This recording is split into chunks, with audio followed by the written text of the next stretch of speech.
मायोऽप्यत्र मोहिता तत्ते कर्म प्रवक्ष्यामि यज्ञात्वा मोक्षसे शुभात्। कर्म શું છે અને અકર્મ શું છે, कर्म क्या है अकर्म क्या है, इसके बारे में निर्णय करने में बुद्धिमान पुरुष बुद्धिमान मनुष्य भी मोहित हो जाते हैं, उनको भी पता नहीं चलता है। जो अपने आप को बड़े पंडित समझते हैं, बड़े ज्ञानी समझते हैं, वो भी कर्म क्या है अकर्म क्या है वो भली भांति जानते नहीं है। कृष्ण ऐसा कहते हैं कि in my opinion people just don't know, people just talk about it. और मैं आपको समझाऊंगा अर्जुन ताकि तू अशुभ से मुक्त हो जाएगा, जो अशुभ है उससे तू मुक्त हो जाएगा और शुभ की ओर तू प्रयाण करेगा। फिर भगवान कहते हैं कर्मणो अपि बोधव्यम बोधव्यम च विकर्मण अकर्मणस्य बोधव्यम गहना कर्मणो गति। कर्म को भी जानना चाहिए, निषेध कर्म को भी जानना चाहिए, अकर्म को भी जानना चाहिए, और कर्म की गति बहुत गहन है। बड़े बड़े योगियों की बुद्धि में भी कर्म की गति आ नहीं सकती। It's not everybody's cup of T in our language. આપણે ઘણા કે હવે રહેવા દે ને, હવે તારું હું કંઈ ચાલશે નહીં. ભગવાન કહે છે બહુ ગહન છે, પણ ભગવાન એમ નથી કહેતા કે ઇમ્પોસિબલ છે. એક યોગિક અવસ્થામાં ધ્યાનની ચરમ સીમામાં બધા રહસ્યોના દ્વાર ખુલી જાય છે. ભગવાન પોતે ખોલી નાખે છે. પ્રકૃતિ સામે આવીને તમારે આવીને બધા પ્રકૃતિના પોતાના રહસ્યો ખોલીને તમને અર્પિત કરે છે. અને ભગવાન પછી કહે છે કર્મણ્ય અકર્મય પશ્યેત કર્મણી ચ કર્મય. જે કર્મની અંદર અકર્મ જુએ છે અને અકર્મની અંદર જે કર્મ જુએ છે, જો કેટલું વિરોધાભાસી સ્ટેટમેન્ટ ભગવાન કરે છે. આપણે કન્ફ્યુઝ થઈ જઈએ કે જે કર્મની અંદર અકર્મ જુએ છે અને અકર્મની અંદર કર્મ જુએ છે, સબુદ્ધિમાન મનુષ્યેષુ સયુક્ત કૃતસ્ન કર્મકૃત. એ મનુષ્યમાં સૌથી બુદ્ધિમાન છે અને એ માણસ કશું નથી કરતો છતાં પણ બધું કરે છે. Again contradiction. કશું નથી કરતો છતાં પણ બધું જ કરે છે. આ 3 શ્લોક આપણે છેલ્લા 3-4 વારથી આપણે લઈ રહ્યા છે અને એનું કારણ છે કે બહુ ગહન છે અને સામાન્ય બુદ્ધિથી આપણે સમજી શકાય નથી. ભગવાન કહે છે કર્મ અને અકર્મનો ભેદ મોટા મોટા પંડિતો પણ સમજતા નથી. કર્મનો અર્થ છે શુદ્ધ કર્મ. શુદ્ધ કર્મ એટલે તમારા ગુણોમાંથી જે બહાર આવે છે. તમારો અમુક ગુણ હોય કે તમે ચિત્રકાર હો, કોઈ દિવસ તમને એમ થાય કે ચલો આજે ચિત્ર દોરો. કોઈ તમને એનું પ્રશંસા કરવાનું નથી, કોઈ તમને એનો $1 આપવાનો નથી.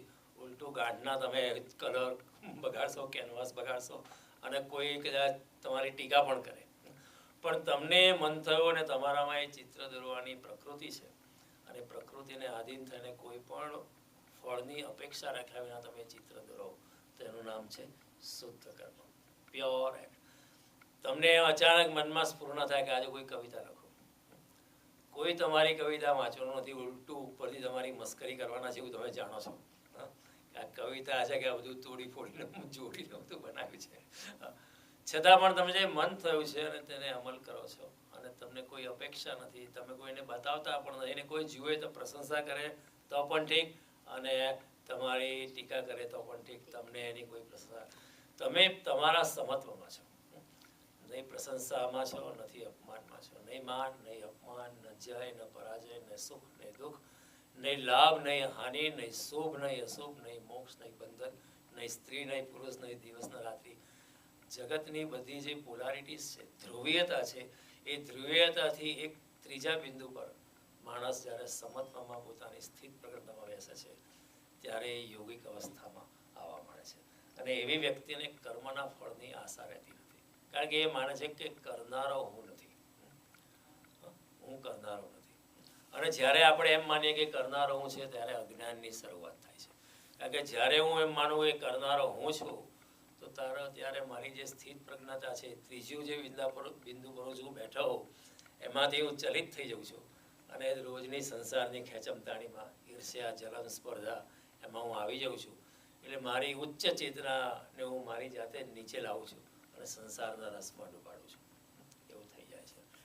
મારી સાક્ષી ભાવમાંથી હું ચલિત થઈ જાઉં છું અને પછી એને લીધે મારી જે પ્લેટફોર્મ છે પરમાત્મા જોડે કનેક્ટ કરવાનો, એ પ્લેટફોર્મ હું ગુમાવી બેસું છું.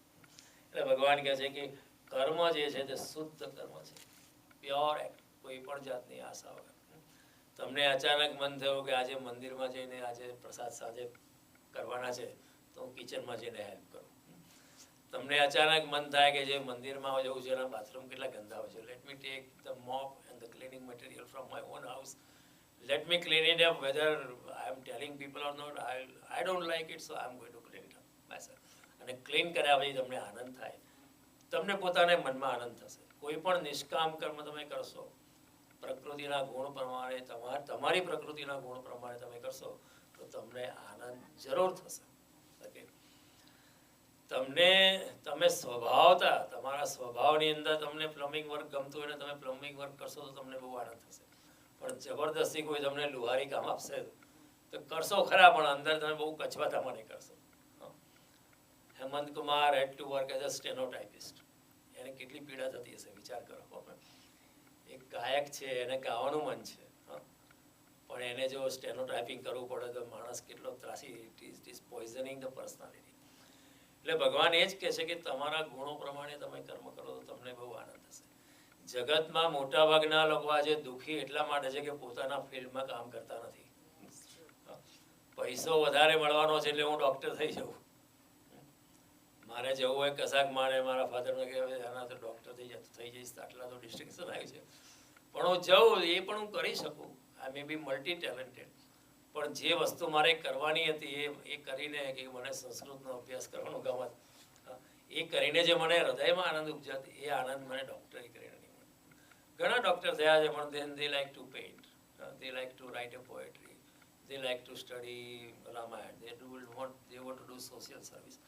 આપણે ઘણા જોયા છે એમ કહેતા કે રિટાયર થયા પછી હું તો સોશિયલ સર્વિસ કરવાનો છું. કારણ શું કે સોશિયલ સર્વિસ એનો ગુણ છે. એટલે ગુણને આધારે આપણે ત્યાં બ્રાહ્મણ, ક્ષત્રિય, વૈશ્ય, શૂદ્ર એ કોઈ રિજિડ ડિવિઝન નહોતું, એ સાયકોલોજીકલ ટાઈપ હતી. અને કૂદકો મારવાની છૂટ હતી. એવું નહીં કે બ્રાહ્મણમાં જન્મ્યો તે બ્રાહ્મણ જ રહેવું, કશું નહીં. તમે બ્રાહ્મણમાં જન્મીએ, તમે બીજી પ્રકૃતિ હોય તો એ પ્રમાણે કરો. કૃષ્ણ ભગવાન શું કરે છે, એ ગીતા ઉપદેશ આપે છે ત્યારે ઇઝ અ બ્રાહ્મણ, બરાબર. ગીતાનો ઉપદેશ કરનારો કૃષ્ણ બ્રાહ્મણ છે, પણ એમનો જન્મ ક્ષત્રિય કુળમાં થયો. બુદ્ધ ક્ષત્રિય કુળમાં જન્મેલા, પણ એમણે બ્રાહ્મણ કાર્ય કર્યું. મહાવીર ક્ષત્રિય કુળમાં જન્મેલા, પણ એમ લોકોએ બ્રાહ્મણ કાર્ય કર્યું. 24 તીર્થંકરો જૈનોના ક્ષત્રિય કુળમાં જન્મેલા, પણ એમણે કર્યું બ્રાહ્મણ કાર્ય. એટલે એવું કોઈ લિમિટેશન નહોતું. પરશુરામ બ્રાહ્મણ જન્મેલા, પણ એમણે ક્ષત્રિય કામ કર્યું. એટલે એવું કંઈ લિમિટેશન નહોતું. પોતાની પ્રકૃતિ પ્રમાણે તમે જો કામ કરશો તમને આનંદ થશે. તો ભગવાન કહે પ્રકૃતિર ક્રિયમાણાની ગુણે કર્માણી સર્વસ્વ. प्रकृति के आधार से ही सब कर्म होते. अहंकार विमूढ़ात्मा करता हम इति बंधे. लेकिन अहंकार से जो विमूढ़ हो गया है, माया में डूब गया, वो ऐसा मानता है कि मैं कर्म करता हूँ. अहंकार से मनुष्य ऐसा मानता है कि करने वाला मैं हूँ.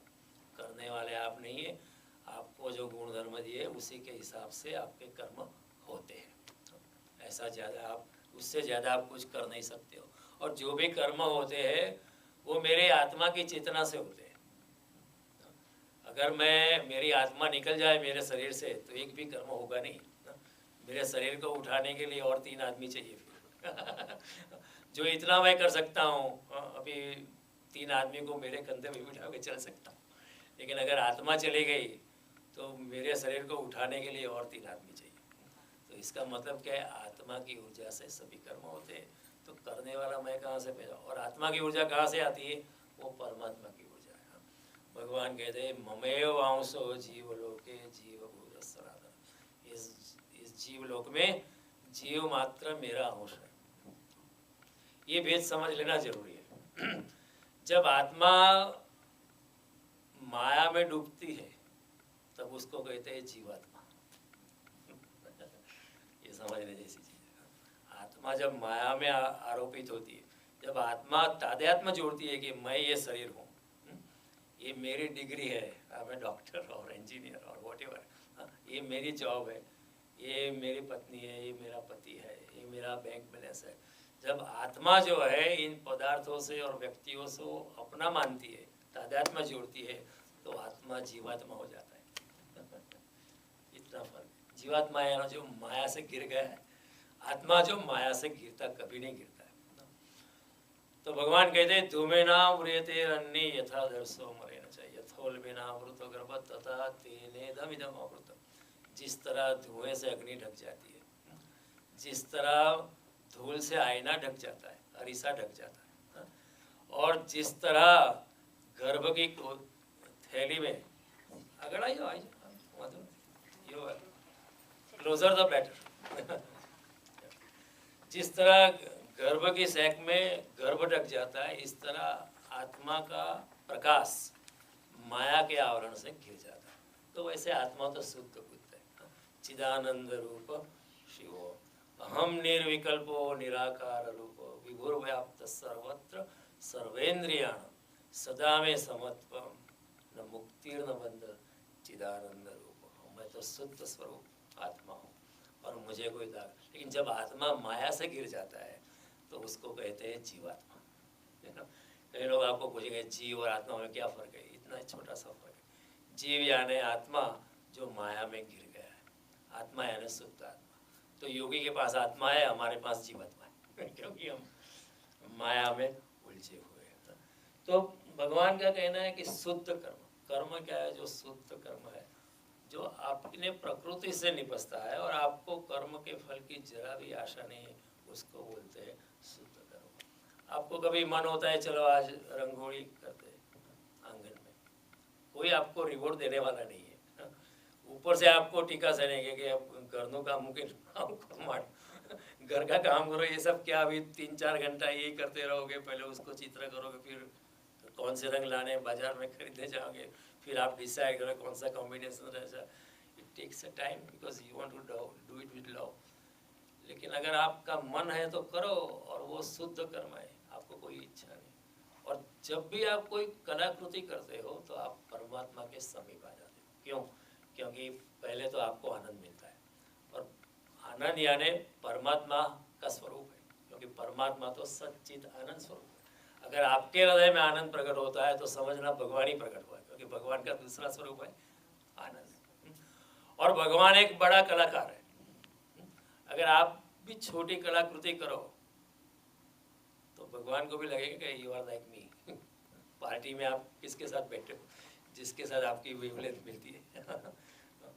1700 आदमी की पार्टी होती है, you seat with that person, आपकी वेवलेंथ मिलती है, आपको अच्छा लगता है, तो भगवान भी आपके साथ बैठने लगे। क्योंकि इसलिए कलाकार, the artist are more closer to the lord because they enjoy. उनके हृदय में आनंद प्रकट होता है, और वो लोग ऐसे कलाकृति करके भगवान के चरणों में रख के बड़े शरणागति के भाव का अनुभव करते हैं, और भगवान भी उनके ऊपर बरसता है। अपनी अपनी जो कला है, अपनी अपनी जो गुण संपत्ति भगवान के चरणों में अर्पण करो और अपना काम करते रहो। ये शुद्ध कर्म। प्रभुपाद जी को गुरु ने बोला कि तुम जाओ, you are an educated young man, and मैंने आपको गीता भागवत पुराणों के बारे में बहुत कुछ सिखाया है, और मैं तो अच्छा शिष्य है, go to the western world and give them Krishna consciousness. Now we would have asked the guru a question, why should I go? Where will the money come from? Why are you telling me this? I'm an old man now. He was 69 years. Not a single question. Okay, I'm ready to go. At the age of 69, he came, started Suddha Karma. He was not good. He had only $8 in his pocket, and the Scindia Navigation people gave him one free ship ticket. Air ticket भी नहीं थी. No air ticket. He came by ship. कितनी मुश्किलें हो गई शुरू में, आप सोच सकते हो। That's when we were privileged to meet him. Exactly. See, wonderful. You are really privileged to have come across such a personality. किसी ऐसे व्यक्ति की उपस्थिति में होना भी बड़ा सद्भाग्य है, because they act as a catalytic agent. They change many things inside you without doing anything. गुरु की उपस्थिति से ही हमारा हृदय परिवर्तित होने लगता है, क्योंकि उनका योगोमय तेजस जो उत्सर्ग होते हैं किरणें, वो हमें दिखाई नहीं देते लेकिन वो असर करते हैं। It has a very profound impact on us. इंसान बदलने लगता है। तो भगवान कहते हैं ऐसे शुद्ध कर्म करो। उसी तरह हमारे बड़ौदा में Sayajirao Gaekwad, he was a king but he looked after his people. He liked to look after his people. He looked after university बनाई, पार्क्स बनाए, बेस्ट सीवेज सिस्टम डाली अपना खर्चा करके। कोई राजा ऐसा करता नहीं था। He will go to Japan and study the sewage system, water irrigation system. He will do in the same city. He went to Japan, he saw a nice statue of Buddha. Why can't I have this statue in my own city? He ordered one on the spot and put it in this. He did everything, established university, technology, he invited T.K. Gajjar. He even invited Maharshi Arvind Ghosh, who had returned from England that time, to become his secretary. So Arvind ji was secretary of Sayajirao Gaikwad. And Rabindranath Tagore. Yeah, He exactly. was the chief of the philosophy. Exactly. तो ऐसे लोग होते हैं जो शुद्ध कर्म में डूबते हैं, प्योर है। मैंने आपको वैन गॉग वगैरह एग्जांपल दिया था। वो किसान जो बेल बेचता था, he sold it at lower price. I gave you that example if you remember. बहुत ऐसे लोग हैं जो जिंदगी में बस ऐसे ही जीते हैं और परमात्मा उसकी फिक्र कर लेता है। तीसरे अध्याय में भगवान ने गारंटीज दी कि जो निष्काम कर्मों में प्रवेश करेगा उसकी फिक्र प्रकृति करती है, दिव्य शक्तियाँ करती है, और मैं भी स्वयं परमात्मा शक्ति, तस्मात् सर्वगतम ब्रह्म नित्यम यज्ञ प्रतिष्ठित। तुम्हारे निष्काम कर्म के यज्ञ में जो चारों ओर ब्रह्म व्याप्त है वो भी हमेशा हाजिर रहेगा। तो निष्काम कर्म करने वाला हमेशा भूख से मर जाएगा ऐसा कोई जरूरी नहीं है। अनायास से बहुत कुछ उसको भी मिलता है, हालांकि उसको कोई अपेक्षा नहीं है। एक बहुत तेजी से बारिश हो रही थी रात को 2 बजे, और एक मोहल्ले से रिक्शा वाला निकल रहा था और इतनी जोर से बारिश, उसका पहिया वो जो गटर का ढक्कन होता है उसमें फंस गया। ट्राइड एंड ट्राइड, निकल नहीं रहा था। एक बूढ़ा रात को जागता होगा, वो नीचे उतरा, इट वाज रेनिंग, तो ही पुट ऑन हिज, वो ज्यूट बैग होती है ना, कोथड़ो ज्यूट बैग सर पे लगाया, और रिक्शा वाला बोला तू अंदर बैठ के एक्सेलरेट कर, मैं पीछे से धक्का मारता हूँ। बहुत प्रयास से धक्का लगा के वो कुर्सी निकल गई बाहर। तो वो रिक्शा वाले ने कहा कि इतने पूरे मोहल्ले से कोई नहीं आया, एक बूढ़ा आया, एक बूढ़ा आदमी आया, उसने धक्का दिया। तो मेरी स्ट्रीट था, आज माय मदर, मुझे क्यों नहीं जगाया? हालांकि मैंने उनको बोला था, लेकिन उन्होंने बोला कि अभी वो सीए की पढ़ाई करके आ रहा है, रात को 10 बजे लाइब्रेरी से आया था, उसको सोने दो। सी ये सद्भावना देखो। I told my mother, why didn't you wake me up? You know, he said no, you came at from library at 10 o'clock, 10:30. After eating, you slept at 11, and he said, "Don't wake him up." वैसे भी बहुत जोरदार पढ़ाई कर। So ऐसी सद्भावना होती कि लोग करते हैं, कोई भी एक्सपेक्टेशन नहीं है, बस करते रहो और भगवान आपकी फिक्र करेगा, और उसमें बहुत आनंद मिलता है। छोटा सा भी निष्काम कर्म करोगे तो आपको आनंद मिलेगा। It's a guarantee given by Krishna. It is a guarantee experience by many people. बहुत लोगों ने जिंदगी में अनुभव किया, छोटे से करो, इतना बड़ा जोर से शुरू नहीं कर पाओगे। When you are lined up in a convenience store, and if you see the person behind you has only one item, let him go ahead of you. आपको आनंद लगेगा, वो थैंक यू कहेगा, उसका आनंद नहीं है, आनंद इसका लगेगा कि एटलीस्ट कुछ तो अच्छा किया। सारी जिंदगी भी आर ओनली वो रिसीविंग एंड, कभी देते नहीं है, हम लेते ही रहते हैं। पूरी जिंदगी में अभी जन्म से के आज तक हम लेते ही रहे। माँ बाप से लिए, शिक्षक से लिए, गुरु से लिए, एम्प्लॉयर से लिए, सारे समाज से लिए, पत्नी से लिया, पति से लिया। बच्चों को देते हैं, लेकिन मन में अपेक्षा होती है कि मैं बूढ़ा हो जाऊंगा, बूढ़ी हो, कुछ ना कुछ तो देगा। ऊपर से तो हर माँ कहती है नहीं, हमें कोई उम्मीद नहीं है। जब बच्चा बड़ा होता है, तब बड़ा हो रहा है, तब माँ परवरिश करती है, तो माँ कहती है हमें कोई इसकी भावना नहीं है, हम तो बच्चे की देखभाल करना हमारा फर्ज है, प्यार है, हमें बच्चा पसंद है इसलिए देखभाल करती है। लेकिन जब सालों के बाद 20 साल 30 साल के बाद घर में बहू आदि कुछ झगड़ा होता है तो फिर माँ के मुंह से निकल जाता है, क्या इसीलिए तुमको पाला था? इट मीन्स जो इच्छा थी वो इट वॉज बरीड अंडर चमड़ी के 7वें पड़ पे, उसको माता को भी ख्याल नहीं था। इट वॉज सब क्यूटेनियस, अंग्रेजी में लफ्ज़ है चमड़ी के नीचे दबी हुई थी। हमको पता भी नहीं चलता कि ये इच्छा दबी पड़ी है कि जब मैं बूढ़ी हो जाऊंगी तो मेरा बेटा मेरी फिक्र करेगा। तो ये भी एक पूर्ण निष्काम कर्म नहीं होता है कई बार। It's a broad generalization, there are many exceptions.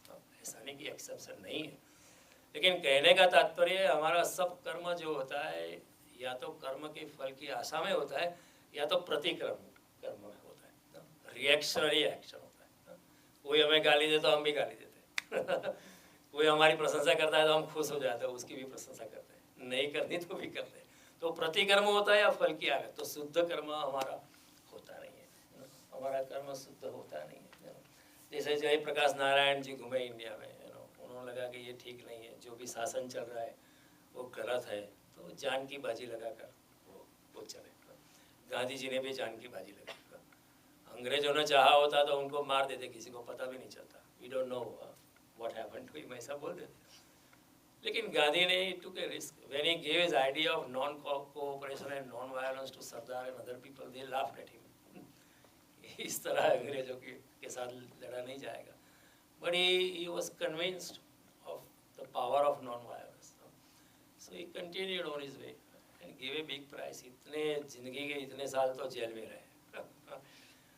Can you imagine कि you go to South Africa and England, your money, आपकी फैमिली आपके लिए इतना खर्चा करती है, you become a lawyer, then family is expecting that you will come back and earn money for the family, family को आगे उठाओगे, और वो कहते हैं नहीं अभी हम देश के लिए काम करेंगे।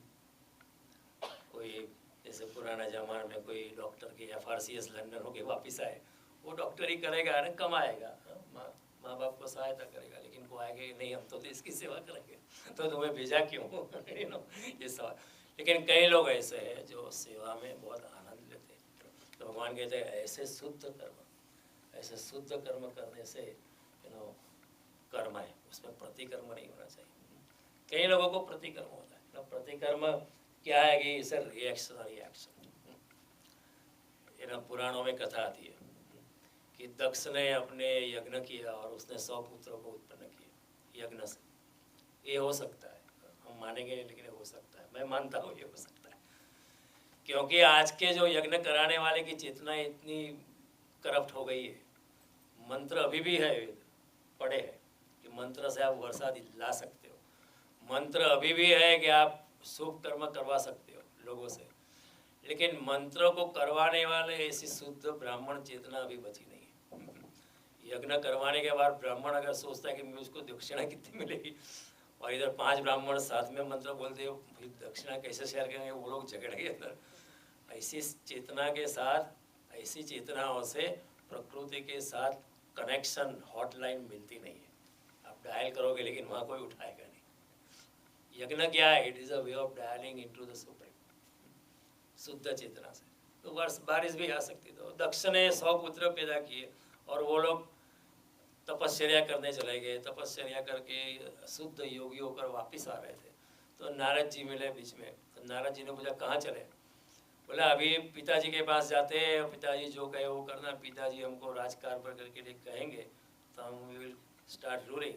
तो नारद जी ने कहा पागल हो गए हो, इतनी योग साधना की, अभी संसार में क्यों जाते हो? पागल हो गए लोग संसार से उधर भागते हैं, तुम इधर से उधर क्यों भागते हो? तो 100 पुत्र ने सोचा ये बात भी ठीक है। तो 100 पुत्र फिर से योगी हो गए, चले गए। और फिर से दक्ष ने ऐसे 100 पुत्र फिर से पैदा किए कि वो तो चले गए, नारद जी ने बहका दिया। फिर से किए, फिर से ऐसा हुआ, फिर से नारद जी प्रकट हो गए। वो उस लोग ऐसा ही कहा कि हम तो जाते हैं वापस। नारद जी ने पागल हो गए, तुम you follow your previous 100 brothers, देखो उन्होंने क्या किया। तो वो लोग भी चले गए। तो नारद जी ने सोचा कि मैंने बहुत अच्छा काम किया, दक्ष मेरी प्रशंसा करेगा, तो वो दक्ष को मिलने गए। लेकिन दक्ष वॉज फुल ऑफ एंगर, इतना गुस्से में आ गया, उन्होंने श्राप दे दिया कि अब पृथ्वी, अब किसी भी एक स्थान पर टिक के नहीं रह पाओगे, आपको परिभ्रमण ही करना पड़ेगा। तो Narad ji was a higher quality योगी, वो अगर चाहते तो ज़्यादा श्राप दे सकते थे, दक्ष वहाँ भस्मीभूत हो सकता था नारद जी के वचन से, कि नारद जी ने कहा तथास्तु, जैसे भगवान की इच्छा। वैसे भी हमको तो घूमना ही है, नारायण का नाम लेना है, हमको पूरे लोक में घूम घूम के लोगों को भगवान की ओर ढालना है, तो वो तो अच्छा ही किया आपने, ये कोई श्राप नहीं, ये तो वरदान है। ऐसा तथास्तु करके चले गए। देखो प्रतिकर्म नहीं है, नो रिएक्शनरी एक्शन। हम होते तो क्या करते, दक्ष तू समझता क्या है, तेरा साम्राज्य खत्म हो जाएगा, तेरी सासुनो साकता दिस काइंड ऑफ कर्सेस। उससे हम कुछ ज्यादा कर लेते हैं दक्ष के साथ। समीक ऋषि, ये भी एक पौराणिक कथा है और ये सब सत्य कथा है। समीक ऋषि अपने आश्रम में ध्यान में बैठे थे और उनका पुत्र भी बड़ा तेजस्वी था, वेरी एनलाइटेंड पर्सन। वो बाहर खेल रहा था। परीक्षित राजा शिकार करने निकला था, पूरे दिन का थका हुआ, पानी भी नहीं मिला था, खाने के लिए भी कुछ भी नहीं मिला था, थका हुआ, बहुत धूप गर्मी में हारा हुआ, पसीने से लथपथ, stinking cloth and for a prince it is very difficult to bear such things। वो समीक ऋषि के आश्रम में उन्होंने प्रवेश किया, ऐसा सोच के कुछ पानी जलपान तो मिलेगा, कुछ अल्पाहार मिलेगा। और उस जमाने में सिस्टम थी कि ऋषि लोग राजाओं का सम्मान करते थे और राजा ऋषि का सम्मान करते थे। कोई भी आता है उसको आसन देते थे। हालांकि ऋषि का स्थान ऊपर था, फिर भी जब राजा ऋषि के आश्रम में आता था तो ऋषि खड़ा होकर उसको स्थान देते थे। लेकिन ध्यान में होने के कारण समीक ऋषि को पता नहीं चला कि कोई आया है नहीं है। तो परीक्षित इसे गुस्से में था और उनको लगा कि ये ढोंग कर रहा है। तो उन्होंने क्या किया, वो बाहर गए और कि कुछ करना चाहते थे, तो एक मरा हुआ सांप देखा तो उसको पकड़ के उनके गले में डाल दिया, ये तुम्हारा आहार है, और चला गया। फिर पुत्र ने देखा आके कि किसी ने अपकृत्य किया है मेरे पिता के साथ, तो उन्होंने पुत्र ने श्राप दिया कि जिसने ये किया है उसको तक्षक नाग दंश देगा और उसकी मृत्यु हो जाएगी। ऐसा तो समीक ऋषि ध्यान से जब बाहर आए तो सब कथा से विदित हुए, उनको पता चला। तो पुत्र को बुलाकर कहा कि तुमने बहुत बड़ा भारी श्राप दे दिया। The punishment does not commensurate with the act. इतना भारी श्राप नहीं देना चाहिए। राजा भूखा था, राजा प्यासा था और उसको बेचारे को पता नहीं चला होगा, और राजा हमारी रक्षा भी करता है, तो उसको बेचारे को इस हालत में पता नहीं चला होगा कि क्या करना चाहिए क्या, इसलिए मेरे कंधे में डाल दिया। सांप मरा हुआ तो क्या फर्क पड़ता है, मरा हुआ ही तो था। तो इतना ज़्यादा श्राप नहीं दे। देखो, there is no reactionary action, no प्रतिक्रिया। हम होते तो क्या करते, अरे उसको तो अभी मारना चाहिए था, 10 दिन के बाद क्यों मारते हो? ऐसे नीच राजा को अभी का अभी खत्म करना चाहिए। Our reaction would have been like we would have प्रतिकर्म। लेकिन जो योगी होता है, जो अपनी स्थित प्रज्ञता में होता है, वो प्रतिकर्मों में कभी भी डूबता नहीं। उसी ऐसा ही श्री कृष्ण के साथ ब्रह्मा जी ने किया था। वो स्टोरी मैंने आपको बताई थी, एक बार मौका मिलेगा कि ब्रह्मा जी सब गोप बाल और बछेरे को लेके चले गए। कृष्ण ने देख लिया कि ब्रह्मा जी ने ये किया है मेरी परीक्षा के लिए, तो कृष्ण ने कहा ठीक है, करने दो परीक्षा। ही रिक्रिएटेड सब गोप बालों को अपनी योग शक्ति से फिर से खड़े किए, जो ब्रह्मलोक में लेके चले गए थे, और सब बछेरे को भी फिर से निर्मित किए, ऐसे ही जैसे पहले थे। अगर कोई बछेरा सफ़ेद और बीच में एक ब्राउनिश पैच है तो वैसा बिल्कुल। और गोप बालों को अगर माँ ने घर से ऐसा ये पहन बना गुलाबी रंग का वस्त्र पहने के भेजा है, तो वैसा ही बिल्कुल माता और गायों को पता तक नहीं चला। और एक साल ये ड्रामा चलता रहा और माताओं को इस बच्चों को बहुत प्यार आने लगा, और गायों को भी उस बछेरों को बहुत ज़्यादा प्यार, इतना प्यार कि अपने खुद के बच्चों पे नहीं आता था, उतना प्यार आने लगा। बच्चे को, अपने बछेरे को देख के गायों के आंचल से दूध निकलने लगता है वात्सल्य से, और माताओं की भी यही हालत थी। इट वॉज एम्बेरसिंग, बट इतना वात्सल्य आने लगता था ऐसे बच्चों पे कि माता के स्तन से भी दूध की धारा बहने लगती थी बच्चों को देख के। तो बाद में ब्रह्मा को पता चला कि ये तो कृष्ण की भी लीला है। तो भागवतकार लिखता है कि ब्रह्मा ने जादू किया, लेकिन कृष्ण के जादू के सामने फिर उन्होंने एनालिसिस दी है कि जैसे सूरज प्रकाशित होता है तो जुगनू का प्रकाश दिखाई भी नहीं पड़ता है उसी तरह कृष्ण की माया की इस लीला के सामने ब्रह्मा की लीला दिखाई भी नहीं पड़ती थी लेकिन कृष्ण ने कोई ऐसा कि ब्रह्मा क्या समझता है मैं देख लूँगा, नो प्रतिक्रमण, no reactionary action whatsoever. Gandhiji, there was Nanalal Kavi in Gujarat, and Nanalal Kavi used to write poetry in favor of the English. The English even gave him the award of Sir. Sir का इल्काब दे लिया नानालाल कवि को. तो नानालाल कवि ने लिखा गुजराती में कि वेर गया ने झेर गया ने वળી કાળા કેર કરનાર ગયા, દેખ બિચારી બકરીનો પણ કોઈ જન જાતા પકડે કાન, એ ઉપકાર ગણી ઈશ્વરનો હરખ હવે તું Hindustan. In the days of English, अंग्रेज के ज़माने में इतनी लॉ एंड ऑर्डर है, एक बकरी का भी कोई कान नहीं पकड़ता है. और हमारे राजाओं के ज़माने में कितने लुटारू थे. ऐसा उपकार मान के भगवान का उपकार मानो. अच्छे हैं अंग्रेज. तो किसी ने गांधी जी को बोला कि नानालाल कवि ऐसा लिखते हैं, वो अच्छा नहीं है. तो गांधी जी ने कहा आप फिक्र मत करो, नानालाल अच्छे कवि है, उनकी कविता का आनंद लो. जब गाय दूधनी होती है तो एक लात मारती है. When a cow is pregnant or a new mother, if you go near to the cow, she will kick you. For a few days she will kick you, then she will not kick you. ગાંધીજીએ કહ્યું કે દૂધણી ગાય એકાદ લાત મારે આપણે ખાઈ લેવાની. The cow that has just become mother, she may kick you 1 or 2 times, आप खा लेना, लेकिन दूध तो देती है. तो आप डोंट वरी अबाउट नानालाल जी कवि से हमें कोई द्वेष नहीं. Gandhiji did not involve into any pratikram. And when he was going to London, Churchill made a statement कि naked fakir is coming to see me. Gandhiji को लोगों ने पूछा आप जाओगे? मैं जाऊंगा. I'm a naked fakir. So what's the big about? Yes, I'm a naked fakir. I'm proud to be a naked fakir. He went. और जब ऐसा हुआ तो हमारे राष्ट्रकवि झवेरचंद मेघाणी ने लिखा था, छेल्लो कटोरो झेरनो आप पीजे जो. दिस इज द लास्ट प्याली ऑफ पॉइजन, आप पी लेना, उसके बाद आज़ादी आने वाली ही है. इससे ज़्यादा अंग्रेज आपका इससे ज़्यादा अपमान नहीं करवाएगा.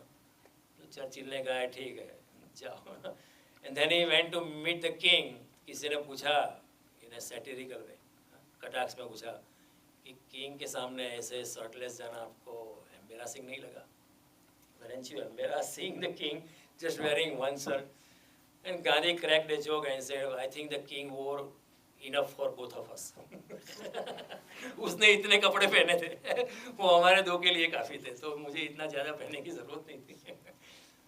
प्रतिक्रमण वो तभी होता है जब हम अपनी स्थित प्रज्ञता में होते हैं. तो प्रतिकर्म का अभाव, पूर्ण कर्म. तो इस तरह ये सविक ऋषि का एग्जाम्पल बहुत अच्छा है. मेरे दादा थे वो ऐसे ही थे. He was a, in those days my grandmother was earning more than my grandfather. My grandmother was a principal of a school and my grandfather was working under her as a physical education teacher. He was a strong guy. He was a PT teacher. Grandmother का तनख्वाह थी करीबन 12 से 15 रुपया, मेरे grandfather की तनख्वाह थी 10 रुपया. लेकिन मेरे जो दादा थे मैंने तो कभी देखे नहीं उनको, क्योंकि बहुत पहले चल चुके थे. तो मेरे पिताजी बता रहे कि उनको ये नाटक का शौक़ था. He used to like the art and theatre, उसमें कला उनको बहुत पसंद थी. तो वो रात को कभी देखने, वो मेरी ग्रैंडफादर को मदर को पसंद नहीं था. वो रात को जब देरी से आते और नीचे से दरवाज़ा खटखटाते तो वो खड़ी होकर उन खोलने नहीं जाती थी दरवाज़ा. फिर मेरे पिताजी उठ के जाते, क्योंकि वो पिताजी छोटे थे, 12 साल के थे. तो मेरे पिताजी मुझे कहते थे कि मैं खोलने जब जाता मेरी माँ मुझे रोकती, मत खोल. उनको बारीक सुन, आज दरवाज़ा ही मत करो. तो what he used to do, my grandfather would quietly go behind on the side of the house. He will climb up a pillar, और वहाँ बालकनी थी, बालकनी के बाजू में एक बाथरूम था, वो वहाँ ऐसे ही फ्लोर पे सो जाते थे. एंड दूसरे दिन as if nothing has happened, he is smiling. My father made this comment कि दूसरे दिन as if nothing has happened, no anger, no argument with my mother, nothing whatsoever. He was as loving as before. Pratikarma, no pratikarma, no reaction. हमारा जो कर्म होता है उसमें हमेशा फल की आकांक्षा होती है या प्रतिकर्म होता है, रिएक्शन। कृष्ण कहते हैं शुद्ध कर्म में जाओ, कोई भी आशा के बिना आप शुद्ध कर्म में उतरो। मैं अभी एक वीडियो देख रहा था कि there was a dog, the guy went to rescue the dog, the police man went to rescue the dog. कुत्ते को बचाने के लिए वो पानी में गया था। वो जैसे जैसे नजीक जाने लगा, कुत्ता भौंकने लगा जोर जोर से। फिर भी वो जानता है कि कुत्ता मरेगा, he will be taken away by water, so उसने कुत्ते को पकड़ा। जैसे कुत्ते को पकड़ा, the dog bite, but even then he got hold of him, pulled it out, put it on the raft and bring him out. And people say कुत्ते ने आपको कहा ठीक है, वो तो ठीक हो जाएगा, कुत्ता बच गया। प्रतिकर्म नहीं, कुत्ते ने काटा लेकिन कुत्ते को मारा नहीं, ठीक है। वो तो कुत्ता, it is the intuitive nature of a dog to bite. It is the intuitive nature of a dog to bark. Some people are very sensitive, उसके कुत्ते बहुत भौंकते हैं। कुत्ते का काम है भौंकने का, वो भौंकेगा ना। तो हम ये सत्य घटना है। एक योगी ठहरा था गांव में, धर्मशाला में, और एक मिनिस्टर ठहरा था इंडिया का। कुत्ते बहुत भौंकते थे, तो मिनिस्टर अपने निवास से निकलकर, वही धर्मशाला में दोनों ठहरे थे, minister had a better place than yogi, तो उसने योगी के द्वार पर दस्तक दी कि आपको नींद कैसे आती है? बोला नींद क्यों नहीं आएगी, इतने कुत्ते भौंकते। कुत्ते का काम है भौंकना, अब कुत्ते का भौंकना है उसमें ही ध्यान करो। Meditate on the dogs barking, वो आपका ध्यान हो जाएगा, आप सो जाओगे। तो दूसरे दिन आएगा, यार ये तरीका अच्छा था कि मैं सो गया। इफ यू आर इरिटेटेड, अगर आप प्रतिकर्म में डूबे, आपका मन हमेशा रिएक्शन में होता है, तो आप अपनी स्थित प्रज्ञता से आप चलित हो जाते हो, अपने साक्षी भाव से चलित हो जाते हो। क्या हो जाता है, इतना एंगर होने का कोई जरूरत। तो प्रतिकर्म से अगर आप डूब रहे हो तो आपका शुद्ध कर्म रहता है, तो ये शुद्ध कर्म होता है। और दूसरा है नैष्कर्म। So before going to this shloka, because is so complicated, I am explaining you shuddha karma, प्रतिकर्म, नैष्कर्म। नैष्कर्म यानी मैंने किया है ऐसी कोई भावना नहीं, उसको बोलते हैं अकर्म या नैष्कर्म। आपने किया लेकिन आप भूल ही जाते हो कि आपने किया है। You have done it but you don't even talk about it, even you forget about it, क्योंकि ऐसा योगी मानता है कि करने वाला मैं नहीं हूँ। जो भी होता है प्रकृति के गुणधर्म से होता है, करने वाला मैं कौन हो सकता हूँ? नैव किंचित करोमिति युक्तो मन्यते तत्त्ववित्, गुणा गुणेषु वर्तन्ति इति मत्वा न सज्जते। मैं करने वाला कोई नहीं, हर गुण अपने गुण के अनुसार कर्म करते हैं, उसमें मैं तो केवल माध्यम हूँ, करने वाला मैं नहीं हूँ। प्रकृतेर क्रियमाणानि गुणे कर्माणि सर्वशः अहंकार विमूढ़ात्मा कर्ता अहम इति मन्यते। अहंकार से मनुष्य ऐसा मानता है कि करने वाला मैं हूँ, तो ऐसा योगी मानता है करने वाला बिल्कुल मैं नहीं हूँ, मैं कर ही नहीं सकता। मैं कि बुद्ध को साधु आनंद ने कहा कि आप 40 साल तक बोले, 40 साल तक आपने लोगों को उपदेश किया, 40 तक तो सारे हिंदुस्तान में आप घूमे। हाँ, तो बुद्ध ने कहा मैं कुछ नहीं बोला, मैं कहीं नहीं गया। साधु ने क्या बात करो, 40 साल से मैं आपके साथ हूँ, आप घूमते रहे हो। बुद्ध ने कहा मैं अपनी स्थित प्रज्ञता में हूँ, जहाँ मेरा अंतर निवास है, मैं वहाँ ही बैठा हूँ, मैं कहीं गया नहीं, और मैं कुछ बोला भी नहीं। I have not spoken anything. यह है अकर्ता, यह है नैष्कर्म्य। इतना बोला। महावीर ने भी ऐसा ही किया, मैं कुछ बोला नहीं।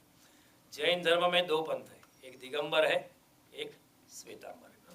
श्वेतांबर वाले कहते हैं कि महावीर स्वामी बहुत बोले हैं, और उनके बोलने के आधार से इतने सारे ग्रंथ की रचना हुई है, और ये कहते हैं देखो इतने ग्रंथ हैं। दिगंबर वाले कहते हैं कि महावीर तो शून्यवाणी थे, वो कुछ नहीं बोले। वो बोले हैं लेकिन फिर भी कुछ नहीं बोले, क्योंकि महावीर ने मैं बोला हूँ ऐसी कोई भावना ही नहीं थी। बोलने वाला मैं नहीं हूँ, बोलने वाला कोई और था, मैं सिर्फ माध्यम बना हूँ। मैं एक पोली बांसुरी था, स्वर परमात्मा के थे, बोलने वाला मैं था, मैं नहीं था। तो महावीर की वाणी को कहते हैं कि वाणी की निर्जरा हुई, वो बोले नहीं, वाणी की जैसे होता है ना, कभी जमीन से पानी निकलता है, पानी की निर्जरा हुई। इसको तो झरना बोलते हैं ना।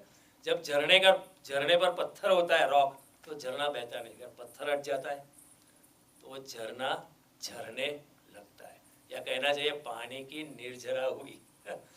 उसी तरह महावीर ने अपना अहंकार हटा दिया कि बोलने वाला मैं नहीं हूँ, तो महावीर के मुख से जो भी बोला वो परमात्मा ही बोला। तो सब कुछ किया, सघन कर्म करते हैं, लेकिन ऐसी मनोदशा से कि करने वाला मैं नहीं हूँ। पूरी तरह अकर्तापन में जो स्थित करता है उसको कहते हैं नैष्कर्म्य। ऐसा योगी सब कुछ करता है, लेकिन वो कहता है मैंने कुछ नहीं किया। सघन कर्म में होता है, फिर भी कर्म के प्रति, कर्म के फल के प्रति उसकी आसक्ति नहीं होती। कृष्ण अर्जुन को यही कहते हैं, तू लड़, लेकिन तू लड़ रहा है या तू मार रहा है या तू बचा रहा है, ये भावना तू मत रख। भगवान कहते हैं सुख दुखे समय कृत्वा लाभा लाभो जया जयो ततो युद्धाय युज्वस्व नैवं पापं वाप्स्यसि। सुख और दुख को समान करके, हानि और लाभ को समान करके, जय पराजय को समान करके तू तीसरे बिंदु पे आके बैठ और तब लड़।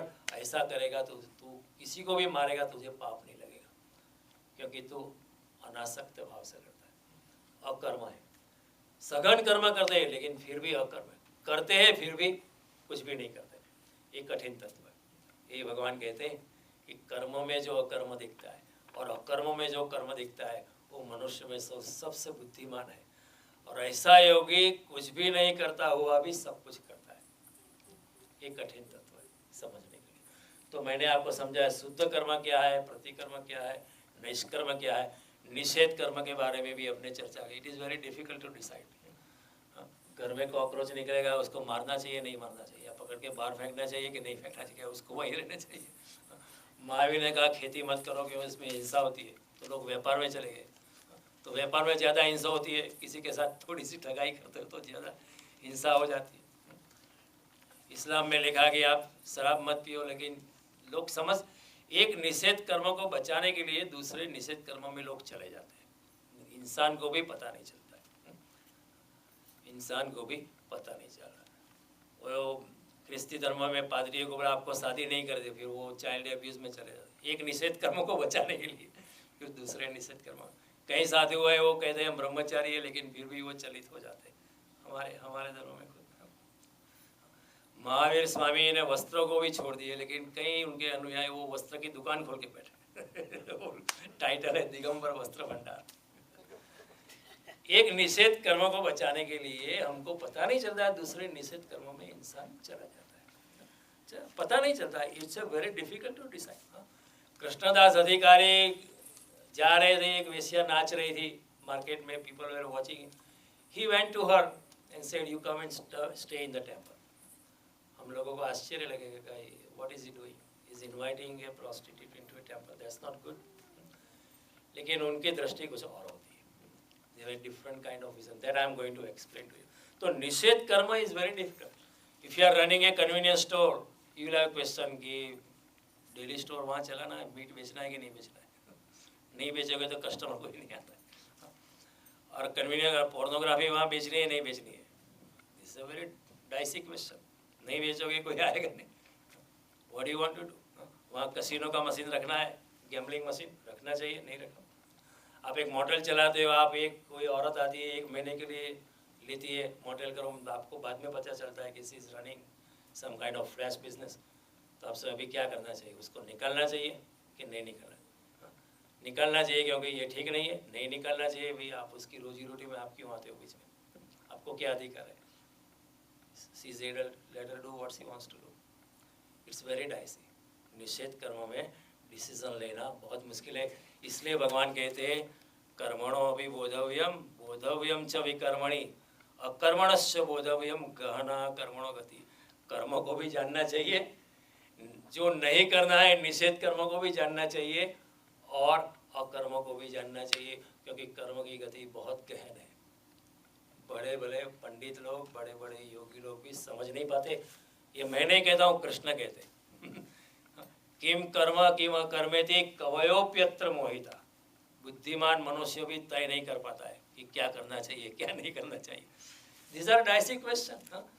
भीष्म पितामह जैसा इंसान भी तय नहीं के पाएगी, ये हस्तिनापुर का रक्षण करो या पांडवों का साथ दो। हस्तिनापुर की रक्षा करो या द्रौपदी की जो साड़ी खींची जा रही है उसको मैं रोकूं। Even he could not decide. निषेध कर्म में तय करना मुश्किल है। तो निषेध कर्म जो होता है वो एक अलग दृष्टि से हम तय कर पाते हैं बाद में। तो भगवान ये जो श्लोक है कि अकर्म में, कर्म में जो अकर्म दिखता है और अकर्म में जो कर्म दिखता है, वो बुद्धिमान मनुष्यों में, वो मनुष्य में सबसे ज़्यादा बुद्धिमान है। और ऐसा मनुष्य कुछ भी नहीं करता है फिर भी सब कुछ करता है। I will focus on this shloka because other two shlokas we have done in the past. तो अकर्म में जो कर्म में अकर्म दिखता है, जो मैंने आपको समझाया, करता है लेकिन फिर भी मैंने कुछ नहीं किया है, ऐसी भावना को कहते हैं अकर्म। मेरा एक दोस्त है अभी भी, वो मेरी मदर से मिलने आया इंडिया में, and then my mother had turn on a heater and it was working very good. So my friend asked कि आप where did you buy this heater from, आपने ये हीटर कहाँ से लिया? तो माय मदर से, प्रशांत भाई ये हीटर आपने ही मुझे दिया था। So my friend was in so much of अकर्म कि वो भूल ही गया कि उसने खुद दिया था। कई लोग ऐसे भूल जाते हैं, बस कोई भी अटैचमेंट नहीं रखने का। मैंने ये कर्म किया है उसके साथ बिल्कुल आसक्ति रखने की नहीं, उसका नाम है अकर्म। गांव में एक लोग बैठे थे, एक शिल्पकार गांव में एंटर हुआ, एक बड़ा पत्थर उसने देखा, पत्थर को देख के उसने अपने टूल्स निकाले, स्टार्टेड स्कल्पटिंग, वो मूर्ति बनाने लगा, पत्थर के टुकड़े अलग कर करके 4-5 घंटा मेहनत करके बड़ी सुंदर मूर्ति भगवान की उसने पत्थर में से निकाल दी। लोगों ने कहा आपने बड़ी अच्छी मूर्ति बनाई। उसने कहा मैंने कुछ नहीं किया है।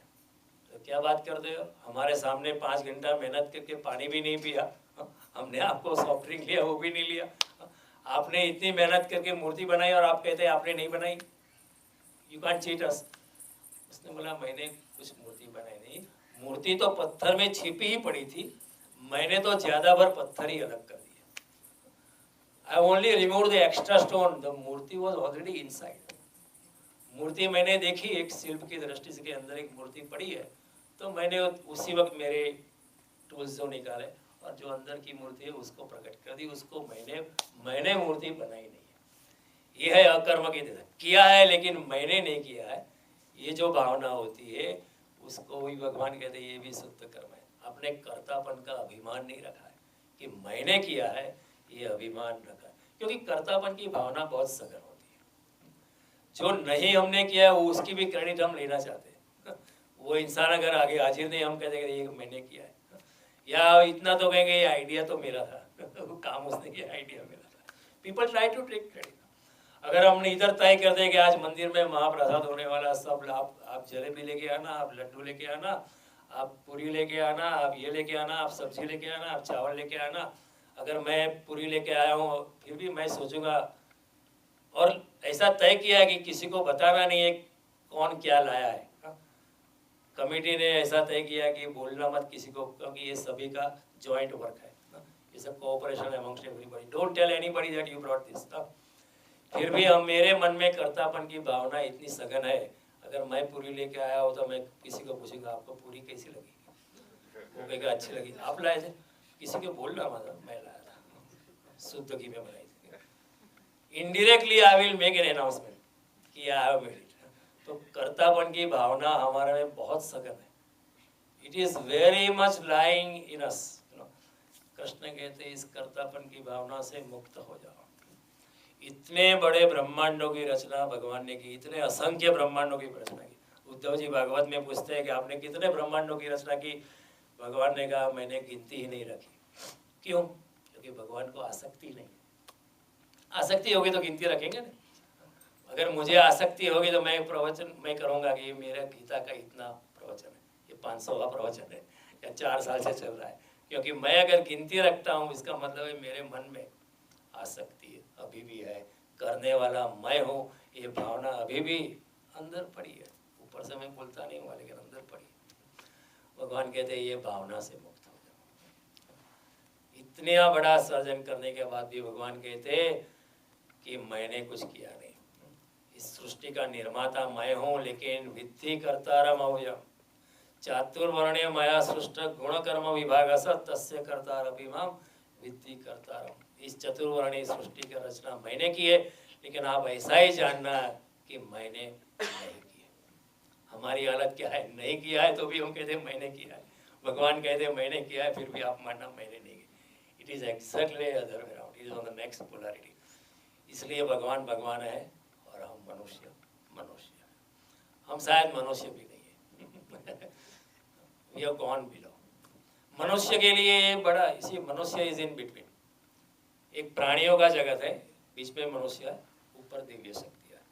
हम प्राणियों से गुजर कर मनुष्यता में आए, तो अभी भी थोड़ा प्राणियों की जो भावनाएं हमारे मानस में, हमारे संस्कार में छिपी पड़ी है, अचेतन मन में। जो सिगमंड फ्रॉइड कहता है अचेतन मन is 9 times larger than the chetan man. Unconscious mind में भी वो सब कुछ छिपा पड़ा है, इसलिए हम क्रोधित हो जाता है ना। अगर कोई मनुष्य है तो क्रोधित होगा ही नहीं, लेकिन हम भी क्रोधित हो जाता है। इसका मतलब है कभी कभी हमारे में जो प्राणी बसा है वो बाहर आ जाता है, हमारे बस की बात नहीं। फिर बाहर आके हम माफ़ी मांग लेते हैं, हम कह लेते हैं कि देखो इतना मैं बुरा नहीं, माफ़ी चाहता हूँ। लेकिन माफ़ी मांगने के बाद व्हाट आई एम डूइंग, अंदर तो ऐसे ही आ जाएगा, I am trying to rebuild my image. मैं माफ़ी नहीं मांगता हूँ, I am only rebuilding my image. माफ़ी कोई मांगता नहीं। कोई अगर आपको कहे कि मैं तो आपके चरणों की धूल हूँ, तो उसकी आंख में देखना। अगर आप उसको कहते हैं या यू आर माई, आप मेरे चरणों की धूली हो, तो फिर वो आपके साथ लड़ने आएगा। 1 मिनट पहले स्टेटमेंट करता है कि मैं आपके चरणों की धूल हूँ। अगर आप उसको कह दे कसौटी के खातिर, एग्जामिन करने के लिए कि या यू आर राइट, आप मेरे चरणों की धूल हो, तो वो जो आपके साथ लड़ने आएगा। अहंकार छिपा हुआ है, मैंने किया है, ये भावना हमारा में इतनी सघन है, इतनी, हमको भी उसका पता नहीं चलता है। तो भगवान कहते हैं इस कर्तापन की भावना को छोड़ो, तभी शुद्ध करो। तभी वो क्या है कि कर्म करते हुए भी आप करने वाले नहीं, कर्म में भी आप अकर्म को देख पाओगे। भगवान क्या कहते हैं, जो कर्म में अकर्म देखता है और अकर्म में देखता है, ऐसा मनुष्य बुद्धिमानों में बुद्धिमान है, और ऐसा मनुष्य कुछ नहीं करता है फिर भी सब कुछ करता है। तो भगवान कहते हैं, देखो हम यहाँ कहते हैं मंदिर में त्वमेव केवलम कर्तासि, आप ही करने वाले हो, मैं कौन। लेकिन वो तो हम बोल देते हैं यांत्रिकता से, मैकेनिकली बोल जाते हैं। सुबह प्रार्थना भी करते हैं त्वमेव केवलम कायेन वाचा मनसेन्द्रिय बुद्धियात्मना। अरे जल्दी करो, जाने कार के जाने का, अरे करते हो बुद्धि, कहाँ थे बुद्धियात्मना हो तो क्रोधिर स्वभाव करो में यद यद सकलम प्रयत्न नारायण आपके भगवान हो गया खत्म प्रसाद। हम भगवान को कहते हैं देखो इतनी तो आरती है, और तुम्हें क्या चाहिए, now shut up, let me do my work. Even while doing prayer, we are making a list of things to do during the day. Prayer में भी हमारा मन नहीं होता है, हम सबकी ये हालत है। तो भगवान कहते हैं जो कर्म करने के बाद ऐसा मानता है कि मैं करने वाला ना, भूल ही जाता है। मैं भोजन कर रहा हूँ, लेकिन मैं भोजन नहीं कर रहा हूँ, मेरा शरीर ही भोजन कर रहा है, मेरा आत्मा, मेरी स्थित करना तो अंदर भोजन नहीं करता। शंकराचार्य हम भोजनम नैव भोज्यम न भुक्ता चिदानंद रूप, न मैं भोजन हूँ, न मैं उसमें जो स्वाद है, न मैं वो हूँ, न भोजन करने वाला हूँ, मैं तो चिदानंद स्वरूप। और कई लोगों को ऐसे नहीं, हम कहीं ऐसे ढोंगी लोग होते हैं, आप उनको अच्छी, आपके घर आए हैं, वो संत कहलाते, आप उनको अच्छा खाना दो, ओके नहीं हम तो सिर्फ बाजरी का रोटला खाते और कुछ नहीं खाते, दिखते नहीं मैं इतना योगी हूँ। वो अन्न का अनादर करते हैं। लेकिन जो योगी होगा ना, सच्चा योगी, वो कभी ऐसा नहीं, आप जो भी देंगे वो प्रेम से खाएंगे, क्योंकि अन्नम ब्रह्म, अन्न में भी ब्रह्म है, उसका अनादर करो। रसो वैसा, अन्न में जो रस है वो भी ब्रह्म का स्वरूप है। जब आम खाते हो तो आम का जो रस आपको आम का रस का जो बिल्कुल अलग ढंग का रस है, वो भी एक ब्रह्म का स्वरूप है। एक अच्छी ऑरेंज आप खाते हो तो ऑरेंज के जूस में भी जो आपको रस मिलता है, स्वाद मिलता है, वो भी ब्रह्म का स्वरूप है, उसका अनादर मत करो। तो मेरा ज़्यादा योगी है, जो कहलाते हुए योगी है, संत है, उससे ज़्यादा मेरा आगे की संत है। वो कहते हैं कहना करना फकीरी, फिर क्या दिलगिरी, सदा मगन में रहना जी। कोई दिन लाडू, कोई दिन भोजन, कोई दिन फाकम फाका जी। मीरा को लाडू देंगे तो लाडू खा लेगी, कोई करेले का साग देगा वो भी खाएगी, और कुछ नहीं है तो सिंग चना फाकम फाका तो ले लेगी। कोई दिन लाडू, कोई दिन भोजन, कोई दिन फाकम फाका जी। मीरा कहे प्रभु गिरधर नागर, आई पड़े सो सहना। जो आता है भगवान देता है उसका स्वीकार करो प्रेम से। गुजारे जे सिरे तारे, जगत नो नाथ ते सहजे, गणियो जे प्यारू प्यारा है, अति प्यारू गणी ले। जो भगवान ने प्यारा समझा है उसको आप अति प्यारा समझ के उसका आनंद लेना। उसमें भी ब्रह्म है, दुख में भी ब्रह्म है, सुख में भी ब्रह्म है। Come out of the complaining mode, we are in ever complain. तो स्वामी राम एक बार अमेरिका में आए थे, तो स्वामी राम से लोग बड़े प्रभावित हुए थे। एक दिन बाहर घूमने लोग गए तो some people are always hardcore fundamentalist, कोई होगा क्रिश्चियन हार्डकोर, तो उन लोगों ने गाली दी। स्वामी राम वापस आए अपने शिष्यों के, आज राम को लोगों ने गाली दी। इसे आज राम को लोगों ने गाली दी। उन्होंने ऐसा नहीं किया रामदास को गाली दी, आज राम को लोगों। तो शिष्य ने पूछा राम यानी यू योरसेल्फ, कि नहीं नहीं मुझको तो कोई गाली दी, क्योंकि मैं तो चिदानंद स्वरूप हूँ। मुझको कैसे, जिसको लोग रामदास कहते थे उसको लोगों ने गाली दी, मुझे गाली दी। Is independent. लोगों ने कहा आपने सामने गाली क्यों नहीं दी? तो रामदास ने कहा कि मैं अगर तुम्हारी तरह माया के नशे में होता तो सामने गाली देता, क्योंकि then I am thinking I am this body, but I don't think that I am this body, तो सामने गाली देने का कोई सवाल ही पैदा नहीं होता। तुम्हारी तरह नशे में होता तो सामने गाली देता, लेकिन तुम्हारी तरह नशे में होता है तो नहीं हूँ, इसलिए गाली नहीं दी। ठीक है, राम को गाली दी, मेरे अंदर जो राम बसा है उसको गाली दी, या रामदास नाम का शरीर उसको, मुझे कहाँ गाली लगती है? इंसान करता है लेकिन फिर भी कुछ भी करता नहीं। पद्म पत्र इव अम्बसा, पानी में कमल फिर भी अछूता रहता है, पानी में फिर भी अछूता रहता है। शंकराचार्य कहते हैं योग रतो वा भोग रतो वा संग रतो वा संग विहीन यस्य ब्रह्मणि रमते चित्तम नंदति नंदति नंदति। योग में है योगी या भोग में है, लेकिन योगी योगी ही रहता है, वो नंदति हमेशा आनंद में रहता है। हमें लगेगा ये तो भोग में इतना अच्छा खाता है, इतनी सुंदर सुंदर स्त्रियां उसके चारों ओर है, ये तो भोगी लगता है, लेकिन भगवान कहते हैं उसको कोई फर्क नहीं पड़ता है, वो हमेशा अपनी योगावस्था में नंदति नंद। श्री कृष्ण बहुत अच्छा एग्जाम्पल देते हैं श्रीमद् भागवत में कि मेरा भक्त ऐसा है नहीं कि जैसे पका हुआ अन्न, एक गेहूं का दाना है उसको आप पका दो, फिर उसको जमीन में उसको डालोगे तो उसमें से पौधा पैदा होगा। कच्चे को डालोगे तो शायद गेहूं का पौधा पैदा होगा, लेकिन जो पक गया है उसने आपको स्टीम कर दिया है बराबर वगैरह करेना, उसको अगर डालोगे तो उसमें से स्प्राउट होने वाला नहीं। इसी तरह जिस योगी के हृदय में भगवान बसा है उसको चाहे भोग में डालो या योग में डालो, वो हमेशा भगवान के प्रति उसका मन रहता है। हजारों स्त्रियों के बीच बैठा होगा या ऐसी योगिनी हजारों पुरुषों के साथ बैठी होगी, लेकिन उसकी योग की अवस्था से वो चलित होता नहीं है, वो चलित होती नहीं है। ऐसा योगी जो अकर्म में सब कुछ करता है लेकिन मैंने नहीं किया है, सभी कृत्यों के पीछे सरक जाता है, सब कुछ करता है लेकिन पीछे सरक जाता है, मैंने किया है ऐसी भावना, क्रेडिट लेने के लिए भी खड़ा नहीं रहता है। It doesn't even stand there, it just goes away quietly। तो ऐसा जो ये पीछे खड़े रहने की कला, ये वास्तव में संन्यास है। संन्यास का मतलब है नहीं कि गिरोए कपड़े धारण करके बैठ गए, तिलक टीका लगा दी। शंकराचार्य बड़ी कठोर टीका करते हैं कि जटिलो मुंडित लुंचित केस उदरमेनि निमित्तम बहुकृत वेश। कई लोग बाल बढ़ा देते हैं, कई लोग बाल सफा करवा देते हैं, कई लोग ऐसे विचित्र वेश करते हैं, कई लोग भगवे कपड़े पहन के बैठ जाते हैं, कई लोग एक पाँव पे खड़े हो जाते हैं। ये सब लोगों को धोखा देने के तरीके हैं, अपने पेट के खड्डा भरने के लिए लोगों की आंख में धूल डालते हैं। उदर निमित्तम बहुकृत वेश, उदर नहीं अपने पेट के भरने के लिए इतने सब बहुकृत वेश, बहुत बात के अनेक नाना विधि अनेक प्रकार के वेश रंग ढंग बदलता रहता है, लेकिन ये उसमें कोई योगित्व है नहीं।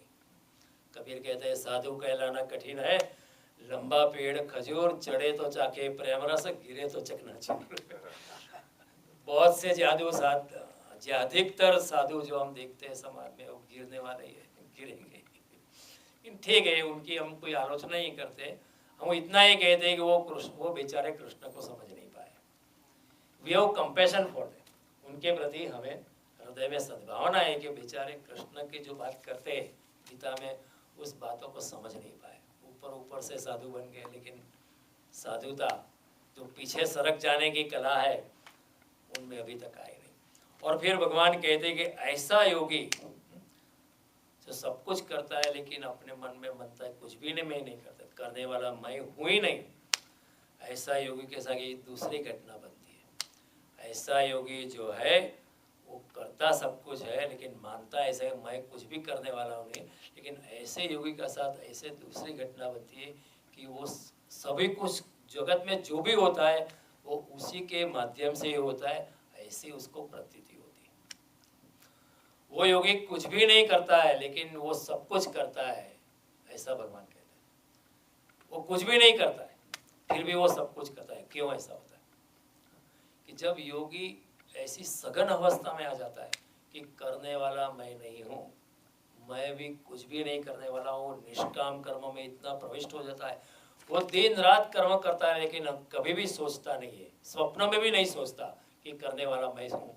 तो जब ऐसा योगी ऐसा सोचने लगता है तो वो अपने धीरे धीरे अपने आत्मा में प्रवेश करने लगता है, और जब आत्मा में प्रवेश करने लगता है तो परमात्मा के साथ उसका संबंध घनिष्ठ हो जाता है। जो डॉटेड लाइन पहले थी वो सॉलिड लाइन हो जाती है। When you are a fiancé, there is a dotted line with your fiancé, but when you get married, there is a solid line. Now you can say he is my wife or she is my wife and he is my husband. Till then you are only fiancé. There is only dotted line. Sometimes you have double responsibility, right? You are reporting to one boss, you have a solid line, and then you still have a dotted line with another finance manager in another country. You are also reporting him through a dotted line. तो जब ऐसा योगी अकर्म में चला जाता है, सब कुछ करता है लेकिन करने वाला मैं नहीं हूँ, ऐसी भावना जब सघन हो जाती है, सब परमात्मा कराता है मैं करने वाला बिल्कुल नहीं हूँ, ऐसी भावना जब सघन हो जाती है, तब एक दूसरी घटना अनिवार्य रूपेण as a consequent thereof, because of the previous phenomenon it happens, कि वो योगी अपने आत्मा के आनंद में प्रवेश करने लगता है। जब आत्मा में प्रवेश करने लगता है तो वो समष्टि के साथ, प्रकृति के साथ और परमात्मा के साथ जुड़ जाता है, और परमात्मा, समष्टि, प्रकृति और योगी में कोई फर्क रहता नहीं है, एक मेक हो जाते हैं, एकात्मकता हो जाती है, परमात्मा के साथ वो एक रूप हो जाता है, उसमें और परमात्मा में कोई फर्क रहता नहीं है। ऐसी अवस्था में हमारे ऋषि ने घोषणा की थी, अहम ब्रह्मास्मि, अब मैं ब्रह्म हो गया। This is not a statement of arrogance, this is a statement of fact. ये अहंकार का वक्तव्य नहीं है। वो कहता है ऐसी अवस्था में मैं परमात्मा में इतना मिल गया हूं कि मैं बचा ही नहीं, तो नाउ आई एम ऑल्सो ब्रह्म। समझो उदाहरण के तौर पर एक पानी की बूंद है, समुद्र में मिल जाती है, फिर वो पानी की बूंद आप निकाल सकते हो? That particular drop of water can you pull it out? No. वही पानी की बूंद दूसरे निकाल सकते हो, लेकिन वही पानी की, क्योंकि वो समुद्र में मिल गई, तो अभी वो पानी की बूंद जो समुद्र में मिल गई है वो कह सकती है कि अभी मैं समुद्र हो गई हूँ।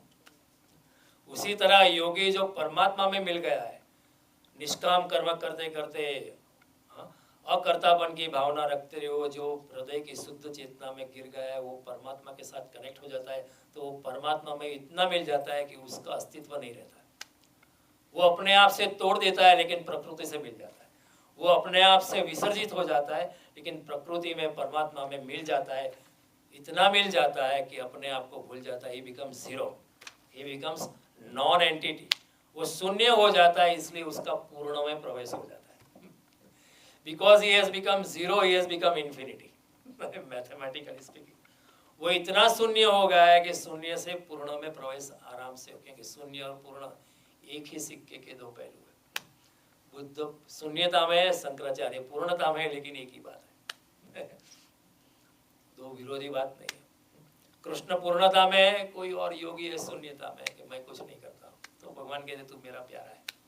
तो ऐसा योगी अपने से तोड़ देता है, अपने आप को तोड़ देता है, लेकिन उनका परमात्मा के साथ तादात्म्य हो जाता है, एक रूपता हो जाती है, identifies himself with the supreme. तो फिर क्या होता है, उसके बाद क्या होता है कि आप जानते हो सभी किए पर परमात्मा के हस्ताक्षर। जगत में जो कुछ भी होता है परमात्मा से ही होता है। एक पत्ता भी हिलता है वृक्ष पे, वो भी परमात्मा की इच्छा से हिलता है। तो जगत में जो भी कर्म होते हैं वो परमात्मा से होता है। तो वो योगी को ऐसा लगने लगे क्योंकि वो भी परमात्मा हो गया है, तो उसको लगे सभी कर्मों का करने वाला भी मैं भी हूँ। जो परमात्मा करता है वो उसको लगता है मैं भी करता हूँ। इसलिए कृष्ण करते हैं कि ऐसा योगी कुछ भी नहीं करता है, हिमालय की गुफा में बैठा हो गया, किसी घने वृक्ष की छाया में बैठा है, कुछ भी नहीं करता है, रामकृष्ण परमहंस की तरह बीड़ी फूकता होगा कई बार समटाइम्स, फिर भी वो सब कुछ करने वाला है। He does everything. चांद तारे वो चलाता है। कृष्ण ये कहते हैं सभी सयुक्त कृतस्न कर्म को, कृतस्न मीन एवरी एक्ट, एवरीथिंग, जो भी हो रहा है पूरे ब्रह्मांड में वो योगी के द्वारा ही हो रहा है। I give U a simple example so that you understand.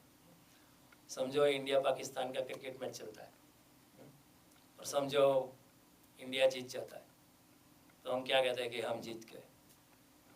हालांकि हमने कुछ किया नहीं, हम जाके बॉलिंग बैटिंग की नहीं, हमको बैट पकड़ना ही नहीं आता है। लेग स्पिनिंग क्या है, ऑफ स्पिन क्या है, गूगली बॉल क्या है, दूसरा बॉल क्या है, हमको कुछ पता नहीं है। अंपायरिंग कुछ आती नहीं, लेकिन हम क्या कहते हैं, हम जीत गए। क्यों ऐसा कहते हैं? Because we identified so much with our team. Sachin Tendulkar का था, हम इतने आइडेंटिफाई हो गए कि बाद में हम जीत जाके देखो हम जीत गए। आप नहीं जीते, टीम जीती। आप तो आपको कुछ आता नहीं है लेकिन हम कहते हम जीत। उसी तरह योगी परमात्मा में इतना मिल जाता है तो भगवान कहते कि वो जो मैं करता हूँ वो योगी भी करता है। मेरे सारे कर्म उसके भी कर्म है, क्योंकि वो मेरे में मिल गया, मेरे जैसा हो गया। तो अभी एक रूपता हो गई है, एक रंगता हो गई है, यानी वो कुछ भी नहीं करता है योगी, सब कुछ करता है लेकिन मानता है कुछ मैं कुछ करने वाला नहीं। फिर भी ऐसा योगी कुछ भी नहीं करने पर भी सारे संसार में जो कुछ भी हुआ है वही कर रहा है। तो स्वामी राम ने एक बार कहा अपने शिष्यों के, ये चाँद तारे कौन चलाते? स्वामी रामदास को पूछा शिष्यों ने। तो स्वामी रामदास ने कहा मैं चलाता हूँ। तो शिष्यों ने सोचा ये तो पागल गया, इज अ मैड गाय ये चाँद तारे कैसे चलाएगा? स्वामी रामदास को समझना मुश्किल है। वो ऐसा योगी था जो परमात्मा में मिल गया था। तो जो भी परमात्मा करता है वो भी करता है, वो परमात्मा में मिल गया है। स्वामी रामदास अमेरिका आए थे तो ऐसा सुना है कि वो एक पार्क में रहते थे, तो some president that time was passing by. So somebody know one Hindu monk is staying in a park. Would you like to meet him? Oh yeah, let's meet him. Hindu monk was a surprising phenomenon. What kind of people are these? तो वहाँ मिले, उनसे बात की, अच्छा भी लगी वो, क्योंकि he was a good, अच्छी तरह समझाते थे, उनको बात भी अच्छी लगी। Then president said कि आप can I arrange something for you? आप यहाँ पार्क में पड़े रहते हो, नहाने की व्यवस्था नहीं है, ना पानी की व्यवस्था है, ना भोजन की व्यवस्था है, ना सोने के लिए कुछ है। तो उसने रामदास ने कहा आप मेरे लिए क्या कर सकते हो? मैं आपके लिए इंतजाम कर सकता हूँ। उसने कहा आप मेरे लिए क्या इंतजाम कर सकते हो? मैंने आपको प्रेसिडेंट बनाया I made you the president. Everybody must have laughed. All the presidents, chamcha and torture, all the entourage, vice president, ये सेनेट के मेंबर, कांग्रेस के मेंबर, उस पार्टी के सब लोग होंगे वहाँ, उनके बॉडीगार्ड भी हंसे गए जोर से कि ये पागल हिंदू स्टूपिड मॉन्क ऐसा बोलता है कि I made you president. No, president तो इलेक्शन से होता है। First there are primaries and gubernatorial things and then somebody fights in election and then becomes president. तुम कैसे बनाओगे? लेकिन स्वामी रामदास कह सकते हैं कि मैंने तुमको प्रेसिडेंट बनाया। ये सब कुछ होता है परमात्मा से होता है। स्वामी रामदास परमात्मा में इतने मिल गए, तो जब हम कहते हैं ना कि हम जीत गए, उसी तरह स्वामी रामदास कह सकते कि मैंने तुमको प्रेसिडेंट बनाया। तो कृष्ण का ये श्लोक जो है समझना जरूरी है कि कर्मणि अकर्मण्य, फिर से मैं श्लोक को दोहराता हूँ, समझना जैसा कि जो योगी कर्मणि अकर्मय पश्येत कर्मणि च कर्मय, जो कर्म में अकर्म को देखता है और अकर्म में कर्म देखता है, सब बुद्धिमान मनो, ऐसा मनुष्य बुद्धिमान है। श्री कृष्ण की बुद्धिमान की व्याख्या ये है, ऐसा नहीं कि इसने $1 मिलियन बना लिए सो ज़्यादा इंटेलिजेंट है। जो कर्म अकर्म के भेद को जानता है, निषेध कर्म क्या है जानता है, अकर्म क्या है, निष्कर्म क्या है, प्रतिकर्म क्या है, सब की जिसको अंतर से अनुभव जिसका है, ऐसा योगी बुद्धिमान है। सकृतस्न सयुक्त, ऐसा योगी जो मेरे में जुड़ा हुआ है। युक्त शब्द का क्या अर्थ है? जो मेरे साथ जुड़ा हुआ, who is staying connected with me, जैसे सेल फोन से हम कनेक्टेड है उसी तरह योगी इज 724 कनेक्टेड। सोया भी है फिर भी जागा है, ऐसा योगी सोया हुआ भी जागा, और हम लोग जागे हुए फिर भी सोए।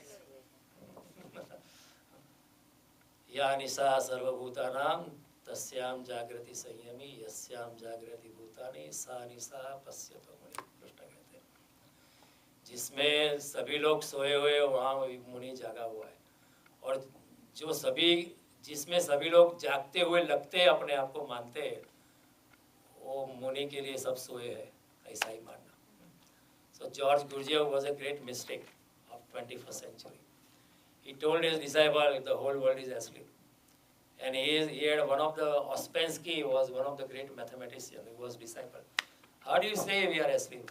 I am awake. I am not asleep. So you will know when you reach that stage. And one day, with grace of Guru, he reached that stage for a few hours. And then he realized, and he went to Gurdjieff. Now I realize what you mean. Yeah, सभी लोग सोए, मैं भी सोया था. Aurobindo said, when I got awakened, I realized that I was asleep. जब मुझे ज्ञान हुआ तब मुझे पता चला कि अभी तक मैं सोया हुआ ही था. और ये सोया हुआ ये मोह निशा है, माया की रात्रि है. माया की रात्रि में हम सोए हुए. यदा ते मोह कलिलम, कृष्ण फिर से कहते हैं, यदा ते मोह कलिलम बुद्धिर्व्यतितरिष्यसि तदा गन्तासि निर्वेदम श्रोतव्यस्य श्रुतस्य. जब तू ये मोह की रात्रि से जब बुद्धि से पार हो जाएगा तब तुझे पता चलेगा सच क्या है, झूठ क्या है, जानना क्या है, नहीं जानना क्या है. तब इस सब से जो पार हो जाएगा. ये बात लक्ष्मण जी कहते हैं, मोह निशा सब सोवन हारा. ये मोह निशा में, ये मोह की रात्रि में सभी सो रहे हैं. लक्ष्मण का स्टेटमेंट. ये लक्ष्मण तो राम की प्रतिभा में डब जाते हैं, लेकिन ये लक्ष्मण का statement is one of the climax in the world. कई बार ऐसा होता है ना, सचिन तेंदुलकर होता है तो कपिल देव वगैरह अच्छे प्लेयर होते हैं दब जाते हैं. मोदी की प्रतिभा में सब दब गए ना, ऐसा हो गया. इतने अच्छे थे लेकिन मोदी के सामने अभी सब छोटे लगते हैं. उसी तरह राम की प्रतिभा में लक्ष्मण जी छोटे हो जाते हैं, लेकिन लक्ष्मण का ये statement is a yogic statement. मोह निशा सब सोवन हारा, देखे स्वप्न अनेक प्रकार. ये मोह की रात्रि में सब सोए हुए और अनेक स्वप्न देखते हैं. स्वप्न यानी हम लोग प्लान बनाते हैं ना, इसके बाद ये करेंगे, ये करेंगे, ये करेंगे, इसको गाड़ी लेंगे, मकान लेंगे, ये करेंगे, वो बेटा बड़ा हो जाएगा, उसकी शादी करेंगे, ये करेंगे. प्लान्स, संसार की यात्रा चलती है. मोह निशा सब सोवन हारा, देखे स्वप्न अनेक प्रकार. इन जग जामिनी जाग ही जोगी. ये जो अंधकार की रात में जोगी जो होता है, योगी है, वो जागता है. परमार्थी प्रपंच योगी, ये संसार के प्रपंच से वो मुक्त रहता है. वो परम अर्थ में डूबा है. परम अर्थ क्या है? नॉट टू मेक $1 trillion और टू ओन एन आइलैंड और to own a golf club और वॉट एवर. परम अर्थ वही है, भगवान से जुड़ जाना. That is the best goal. परमार्थी प्रपंच योगी, जान ही तब ही जीव जग जागा. इस जगत में उसी को जागा हुआ मानना चाहिए. किसको? जब सब विषय विलास विरागा. जब विषय और विलास से मुक्ति होती है तभी उसी इंसान को जागा हुआ मानना चाहिए. इसका मतलब क्या है? Rest of the people are asleep. भगवान लक्ष्मण कहते हैं, जान ही तब ही जीव जग जागा. जगत में उसी जीव को जागा हुआ मानना चाहिए जब वो जीव मोह विलास से मुक्त होता है तभी. तब तक उसको सोया हुआ ही मानना. It means everybody is asleep. The whole world is. कोई एक का दुक्का योगी जागता है. जब सब विषय विलास विरेगा, होई विवेक मोह भ्रम भागा. जब ऐसी हालत होती है तो मोह का भ्रम टूटता है, विवेक की जागृति होती है, विनम्रता बढ़ती है, मर करने वाला मैं नहीं हूँ ऐसी भावना बढ़ती है. तब रघुपति चरण अनुरागा. जब ऐसी हालत होती है तभी ही रघुपति के चरण में अनुराग होता है. तब तक कुछ नहीं होता है. भगवान राम के चरणों में प्रेम तभी होता है जब आप विषय से, संसार के प्लान से मुक्त होते हो. और मौन ईसा से जागते हो तब तक हम सोए पड़े। तो ये इसे अरविंदो क्लियर से कि only when I got awake I realise I was asleep so far, अभी तक सोया पड़ा था। भगवान लक्ष्मण भी सब सोए पड़े हुए, अब फिक्र मत करो, कोई इक्का दुक्का योगी जागा हुआ है। कृष्ण भी कहते हैं सब सोए हैं और सब सोए भी है, सोए ही है। इसको हमारे सर्वसार उपनिषद ने 4 अवस्था बताई है। जागृत अवस्था जिसे हम जो अभी हम है, लेकिन जागृत में भी हम सोए हैं। फिर दूसरी है स्वप्नावस्था, जो आकांक्षा पूर्ण नहीं होती है जागृत अवस्था में, वो स्वप्न अवस्था में हम पूर्ण करने का प्रयास करते हैं। क्योंकि यहाँ तो बैरियर होती है ना, कोई सुंदर स्त्री जा रही है, मैं उसको देखना चाहती हूँ, लेकिन अच्छा नहीं लगता ना, सब ये लगता है कि जयदेव भाई क्या कर रहे हो, घूर घूर कर देखते हो। फिर मैं सपने में देख लेता हूँ, क्योंकि रोकने टोकने वाला नहीं है मेरा, और मेरा भी कंट्रोल नहीं होता है ना कि I can not even control it, because सपना मेरे कंट्रोल में नहीं है। तो स्वप्न क्या है, is an extension of my wishes, और वहाँ साधन नहीं चाहिए, टाइम नहीं चाहिए, मीन्स नहीं चाहिए, इट एवरीथिंग इज डूएबल। सो अपने जो जागृत अवस्था में जो वासनाएं है, न केवल इस जन्म की, अगले जन्मों की भी जो अतृप्त वासनाएं है, इसलिए स्वप्न में आप ऐसे चेहरे देखते हो जिसको आप कभी मिले ही नहीं हो, लेकिन आप कोई जन्म में मिले होंगे, इसके बिना वो आता नहीं। अचानक आप घोड़े हो जाते हो, तो कोई और एक जन्म में घोड़े रहे होंगे जरूर। नहीं, सच बोलता हूँ, this is what Sarvasar Upanishad says. तो जागृत अवस्था होती है, स्वप्निल अवस्था होती है, फिर होती है सुसुप्ति, ड्रीमलेस स्लीप, पूरा सोया हुआ। लेकिन ऐसी सुसुप्ति अवस्था में योगी सोते हुए भी जागता रहता है। You can sleep, my body is sleeping, I am awake. शरीर सो रहा है, जैसे शंकराचार्य कहते हैं ना, शरीर भोजन खा रहा है, मैं नहीं खा रहा हूँ। उसी तरह वो योगी कहता है शरीर मेरा सो रहा है, रात का टाइम है तो सोना चाहिए लेकिन वो योगी देख पाता है सोते वक्त ये निद्रा आ रही है और मेरा शरीर निद्रा के वश हो रहा है। हमको पता नहीं चलता नहीं कब निद्रा आई, हमको पता चलता है कि आ रही है, आ रही है, आ रही है, आ रही है। नो, योगी को पता चलता है कि now the sleep is descending on me and now मेरा शरीर जो है प्राकृतिक मूर्छा में जा रहा है, और योगी देख पाता है। तब वो इस शरीर से बाहर, और ये दिस इज डूएबल, ये हो सकता है। इससे एक योगिक प्रक्रिया है। आप हर रात को सोचते हो ऐसा कि मुझे देखना है कि नींद कब आती है, ऐसी जागृति रख के सोएंगे तो 3-4 महीने में ही आ जाएगा, लेकिन 3-4 महीने आपकी नींद बहुत डिस्टर्ब हो जाएगी then you can say you are sleeping. और स्लीप वही होती है जो ड्रीमलेस होती है, क्योंकि जब ड्रीम आता है then you are also actively working. आप जब पैसे के पीछे दौड़ते, स्त्री के पीछे दौड़ते, पुरुष के पीछे दौड़ते, स्वप्न में भी, तो भी आपका मन भाग रहा है।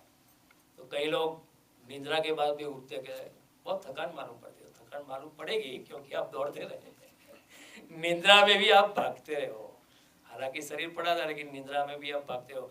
एंड नाउअडेज साइकोलॉजी से depending on the movement of the eyeballs are moving even when the eyelids are closed. They say faster it is moving, more you are active inside. तो योगी की निद्रा जो होती है वो स्लीपलेस हो जाती है, ड्रीमलेस, सॉरी, वो वही सच्ची निद्रा। हमारे निद्रा में भी ऐसे क्षण आते हैं, 2 घंटे, 1 घंटा, 4 घंटा, ऐसा कुछ आता है, वो ड्रीमलेस होती है। बाकी सब ड्रीम वाली होती है। आज बीबी ने ये कहा, हस्बैंड ने कहा, बेटे ने कहा, चाचा ने कहा, चाची ने कहा, बॉस ने ये कहा, घर की बॉस ने ये कहा, ऑफिस के बॉस ने ये कहा, ये सब उसको मैं बताना चाहता हूँ। ये सब प्लान चलते रहे निद्रा में भी, निद्रा अवस्था में भी हम जागते रहते।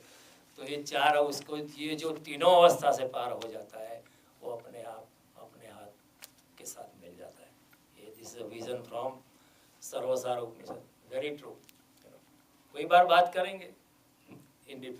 तो भगवान कहते हैं कि ऐसा योगी जो अपने आप को अपने से ही तोड़ देता है, वो परमात्मा से जुड़ जाता है, और फिर परमात्मा जो करता है उसका भी कर्म हो जाता है। फिर सचिन तेंदुलकर सेंचुरी मारता है तो मैं भी मारता हूँ, क्योंकि मैं इसके साथ इतना आइडेंटिफाई हो गया यार, हमने सेंचुरी मार दी। हम इनएडवर्टेंटली बोल भी जाते हैं, अरे हम लोगों ने सेंचुरी मारी, तुम लोगों ने कुछ नहीं किया है तुमने कुछ किया रे, करने वाला तेंदुलकर, लेकिन हम इतने आइडेंटिफाई। तो परमात्मा कहते हैं, कृष्ण कहते हैं कि ऐसा योगी मेरे साथ इतना आइडेंटिफाइड हो गया है कि, लेकिन इस घटना के लिए पहले प्री कंडीशन क्या है कि कि ऐसा योगी निष्काम कर्म में गया है और सब कुछ करता है, लेकिन मैं करने वाला हूँ ऐसी उसकी भावना नहीं है। सब कुछ करता है, नैव किंचित करोमीति युक्तो मन्यते तत्त्ववित्, मैं कुछ भी नहीं करता हूँ ऐसा युक्त पुरुष मानता है। गुणा गुणों से वर्तन्ति इति मत्वानस, गुण के हिसाब से कर्म हो रहे, इसमें मैं करने वाला मैं नहीं हूँ, मेरी टांग अड़ाने वाला मैं नहीं हूँ।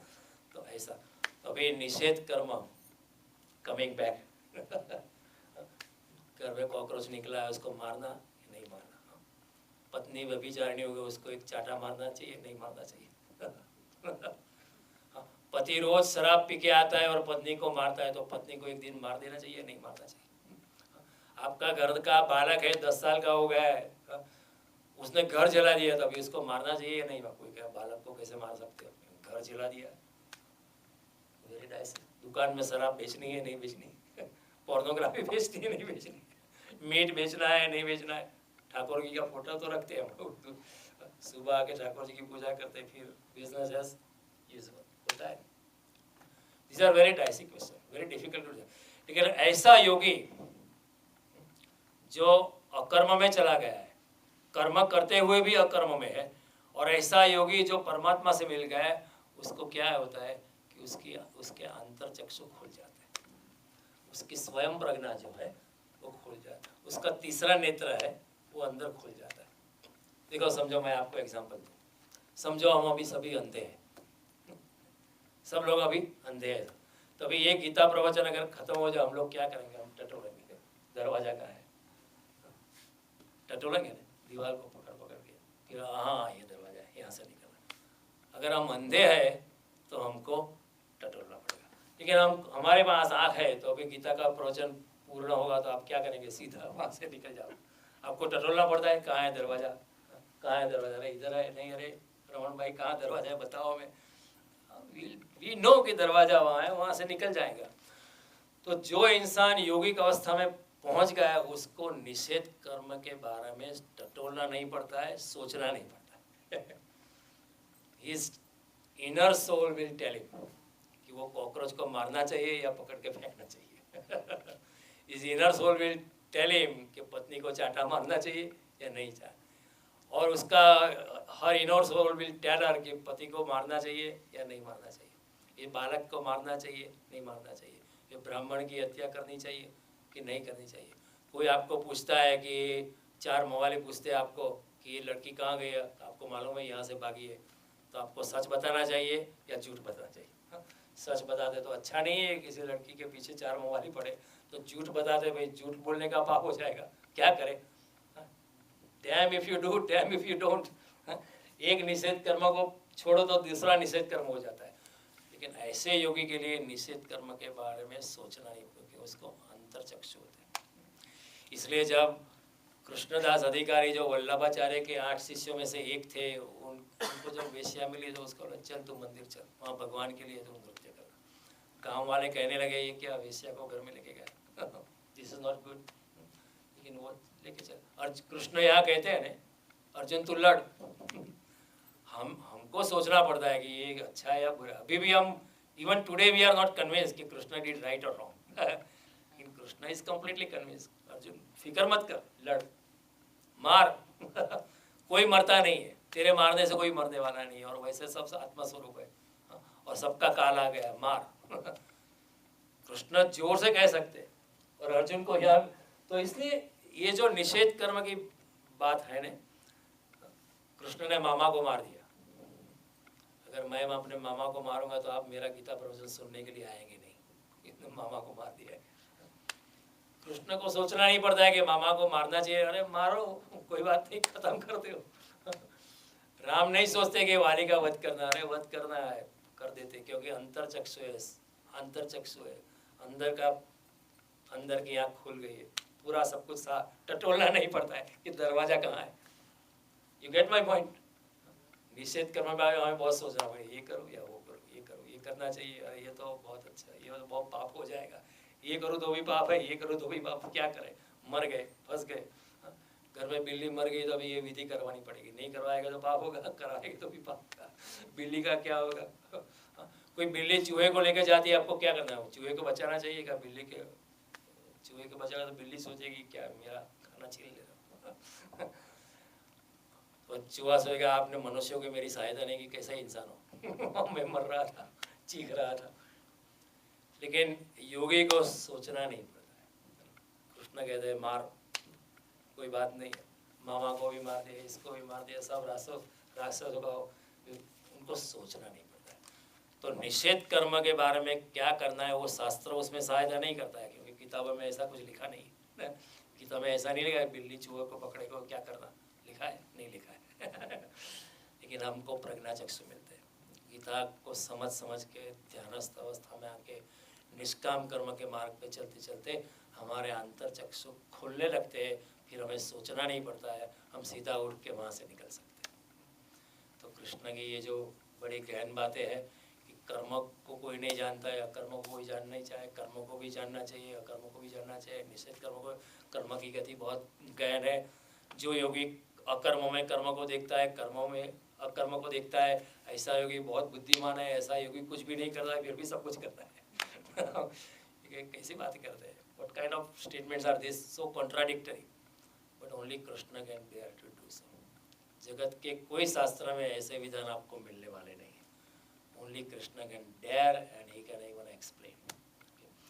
तो आपने इतनी शांति से सुना।